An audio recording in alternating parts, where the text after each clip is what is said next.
দেখো, আমি বাড়ি যাচ্ছি, গ্রামের রাস্তা, এদিকটা ঘুরাই, এদিকটা নদী, এটা একটা সাঁকো, এটার উপর দিয়ে আমি যাব। হ্যাঁ, এইভাবে বাড়ি যাচ্ছি।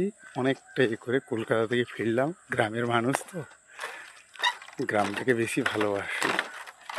হ্যাঁ, আর এত সুন্দর ভালোবাসি, এখন সাঁকোর উপরে চলছি, কিন্তু একটু 19-20 হলে সব কিছু এই নদীতে আমি পড়ে যাব। নদী না, একটা মানে বড়, কিন্তু এমন ধীরে ধীরে হয়ে গেছে, খুব ছোট। এখন কিন্তু জোয়ার, এখন কিন্তু জোয়ার ফুল হয়ে আছে। হ্যাঁ, এখন কিন্তু জোয়ার চলছে। তো তোমাদের সামনে একটুকু দেখাতে এলাম এই কারণে, গ্রাম যে এত সুন্দর হয়, গ্রামের যে পরিবেশগুলো, যেখানে কোনো আওয়াজ থাকে না, কোনো কিছু থাকে না,